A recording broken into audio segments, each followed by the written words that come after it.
why do so many collectors lose money on things that they gamble or speculate on? You know, my dad got a Teddy Ruxpin, and it never went up in value. What is that? It's an old, like, toy, and he kept it sealed, and it was like a talking toy, and you put batteries in the back of it. And he bought one from me, and I remember playing with it, and then he bought one that he never opened, and it's still unopened, and we still have it.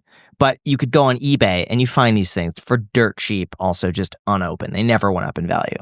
Or Beanie Babies, another one that just spiked, and people were putting their retirement in Beanie Babies, and then lost all of their money. Well, look, it comes down to this, and this is what I tell people. Study and follow your passions, so that you learn so much about a category that you can protect yourself from yourself. I mean, really. Yeah. So how do you enter into a new category? To me, when I enter a new category, I want to learn what the most valuable items in that category are, the most anything's ever sold for. So for instance, in cards, I want to know about the 52 Mantle or the Honus Wagner. I want to know about the Pikachu Illustrator card. I want to know about all that stuff. And then I want to work my way down a path of something that I know a lot about. So if I'm a big basketball fan, I want to focus on basketball. And if I'm a big Jordan fan, I want to focus on Jordan.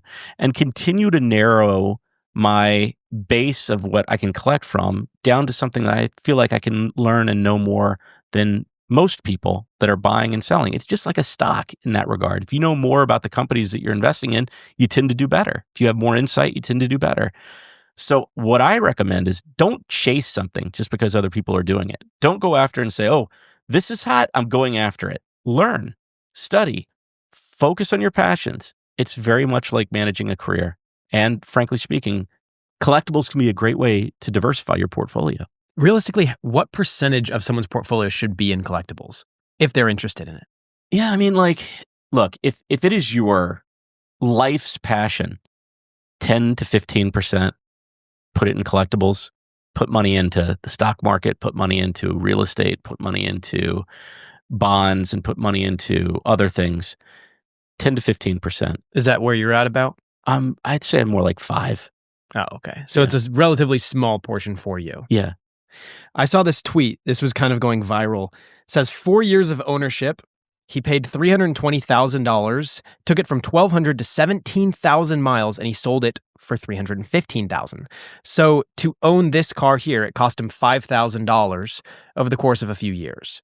That's amazing. And then everyone started responding to this tweet with their exact, their similar. You know, I know, that's how I saw you respond to it. I was like, I know the first one, dude. I think you were the second one. I think you were the second one. I saw that when it had a few thousand views on it, and I'm like, I'm going to share my story, and it got 1 million views. And so Graham shared his story with and everyone his else 4GT. chimed in. So I want to say that was this guy here. And so everyone was showing their examples of buying a really expensive car, $300,000, $400,000, $500,000, driving it, adding miles to it, and then all of a sudden, just a couple years later, it's worth the exact same amount. So effectively, it could be cheaper to be driving a Bugatti or a Lamborghini Aventador than a Honda Civic. Technically, I lost more money on my Tesla Model 3 than my Ford GT. That's interesting. Oh, wow. Yeah. Ford GT. So the Ford GT made me money. The Tesla lost me money. So Graham and I were having this discussion recently where I was saying that if you live in abundance and you spend more money, you go to more events, you buy more luxury things, that it, oddly enough, through some weird way that life takes you, will end up making more money for you. And I kind of think that if you buy a Ford GT, maybe you go to a Ford GT meetup and you meet somebody, you do a deal with them, or you just hold on to a very, exclusive asset. And then these exclusive assets, they get destroyed as long as you maintain them. They go up in value over time. Whereas like the more expensive, if you live very frugally, then I do think that, what you put out, it kind of comes back to you. I want to give you an example. Go ahead. That's very interesting. I bought the 2010 Tesla Roadster in yellow with Carl. Nice. We had Carl on the podcast. I lost money on the Tesla Roadster. I paid $130 for it, and it's worth less because Elon did his thing, and the desire for Tesla just went down. But it was through that Tesla that we met, because I put up a thing like, hey, any buyers here, just reach out. You reached out. We kept in touch. Now we have you on the podcast. It was through you that you put us in touch with Rick Caruso. Yes. I really want to help Rick get elected with whatever he decides to run for, I want to fully back and help his campaign. Like, it's just that one purchase, even though on paper it might have lost me money, probably ended up as a net benefit overall when you account for all these little ancillary things that have come from that Tesla. Yeah, and you spoke about it, you've made videos about it, people bring it up, you get to show it off. Like I think that when you live like a wealthy person, then wealth and abundance and opportunity kind of starts coming to you. There's also risks associated with that. For sure. Like he lost money, like objectively, if you just isolate it on his Roadster, but also it's that same behavior that led to him buying the Ford GT, which is another luxury good, which he ended up making money. Jack's looking for an excuse to spend a little more money right now. Yeah. I would say do it, but I would also say do it on something you know a lot about. And here's the truth, okay? You don't have to be stinking rich to take some of those risks, okay? But you don't want to put all your eggs in one basket. So let's just say you have a 401k and you've got $150,000, and with that $150,000, you could theoretically cash it out and go get this car that you're planning on potentially breaking even on and making great relationships over. There's also a chance that won't happen. The problem with it not happening is it is the only chance. It is the only opportunity. And so that's where it starts to get a little bit hazy. Now, I say that, and I was buying domain names on student loans. So like, okay, I just felt like I knew something that other people didn't know. So I think it really comes down to what's the asymmetry of information? How much more do you know than everybody else about something? If you feel like you've got incredible insights, you're not following the crowd, you're ahead of the crowd, then yeah, go for it. Try it. If you feel like you're behind, don't follow your way into taking the singular risk that could ruin you. But how do you spot something that other people don't see? If you have a cat, you know that keeping them healthy is a non-negotiable. And a big part of that really just comes down to diet. By choosing a quality cat food, you're buying more time with your cat and giving them a happier, healthier life. That's exactly why we are so excited to partner with Smalls. Smalls is fresh, human-grade cat food that does so much more than just feed your cat. It helps them live a full, healthy life. Not only is Smalls healthier for your cat, but it also noticeably improves their energy. In fact, 88% of cat parents say that after feeding Smalls, their cat is softer and shinier and has more energy to play. Smalls recipes are over 80% protein, which helps your cat build the muscle they need, and they never use fillers or artificial ingredients. Personally, I found that finding the right cat food is really difficult because in my case, I have one cat that will literally eat anything. Like, you leave any morsel of food on the table, it just will eat it. The other cat's extremely picky, but with Smalls, they both enjoy it. It's the perfect fix. If you're ready to find your forever cat food, Smalls is perfect for you, and for a limited time, because you're a nice coffee hour listener, you get 60% off your first order plus free shipping and free treats for life when you head to smalls.com/iced. That's 60% off your first order plus free shipping and free treats for life when you head to smalls.com/iced. Thank you again to Smalls for sponsoring this podcast. But how do you spot something that other people don't see? It just seems like you have an eye and you say, this is going to be valuable. Like, we were talking the other day and you gave me these great ideas of things that I never really thought about. You're like, oh yeah, 10x in 10 years would be a good return. And you could do like with these little things here. Like I was even looking at sealed PlayStation 1s. Like the original PlayStation, and everything is on eBay. And just like all these weird things from my childhood. Like, how do you know it's going to be worth money and what's not? Analogies. Okay, they're always good to use. So when I was a kid, there were baseball cards that are now $50 million that were $15,000. Okay, but I watched that go from 15,000 to 100 to 1 million to 10 million to 50 million, and you start seeing these things happen in other categories, emerging categories of collectability, and you go, oh, I can kind of connect the dots here.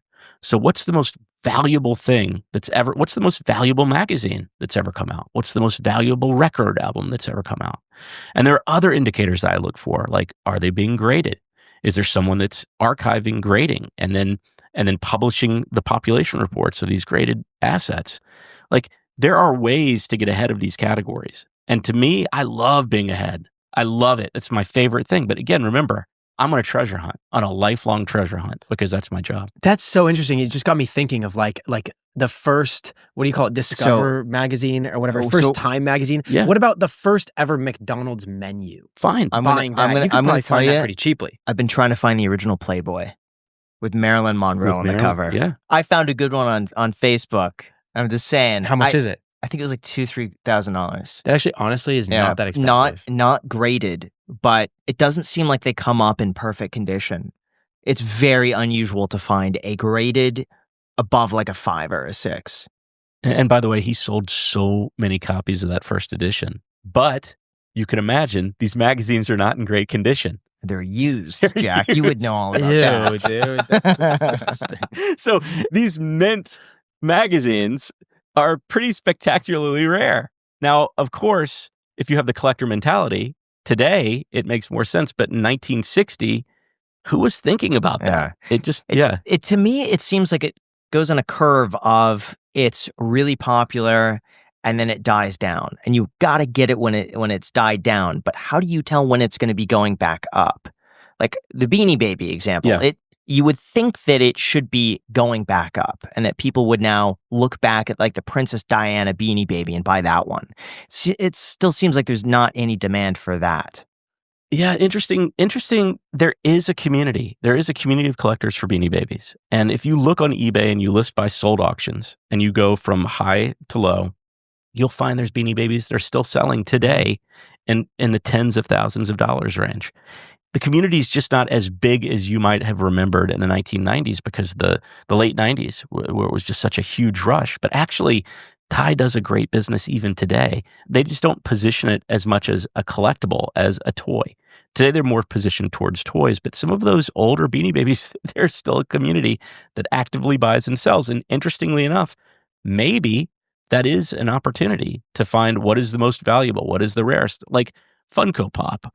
Or, any of these categories, you might find that the most valuable one is 30 grand. And if you find that, it's an interesting opportunity if you draw the analogy to other collectible items that have sold for $50 million. Mm-hmm. I just think we were talking original Disney props. And I think anything Nightmare Before Christmas, Haunted Mansion, old Disney, I think is going to do incredibly well. It's hard to find. Movie props. I was looking at, I think it was Heritage Auctions, where they were doing a lot of the old movie props. And it's hard to find something like an original lightsaber. Something like this would be incredible. It'd be amazing. And actually one just sold in the millions of dollars. There was these ruby red slippers, right, from The Wizard of Oz. Yeah. It was something that we were talking about earlier. Mm-hmm. And I was covering that, because on my own Instagram, I'm just a big collector nerd and I love it. But I was covering it and I was like, this is $1.5 million with 3 days left. It was kind of amazing. The pair of shoes were $1.5 million. I think they sold ultimately for over $25 million. $25 million for ruby red slippers. It was 32 Was million. It 32? It was $32,500,000 plus. Yeah. There are probably buyer's fees on top of that. That's what it was. It was 32 with the buyer's fees. Yeah. So $32 million. That's serious money. But what's the analogy? The analogy is, there's plenty of movie props over time that are, maybe that's the grail, but aren't there other things that are just right under that or maybe close to the same level that have sold for hundreds of thousands or thousands of dollars and people don't necessarily know what they're holding, or they go to a auction house that's not very well trafficked? Like, there's all kinds of opportunities out there right now when it comes to movie props and memorabilia. Do we know who bought that? I don't. Very curious. How much money do you think you have to spend $30 million on red shoes from The Wizard of Oz? $1 billion. I would feel say like you have to be a you got to be multi-billion. multi-billionaire.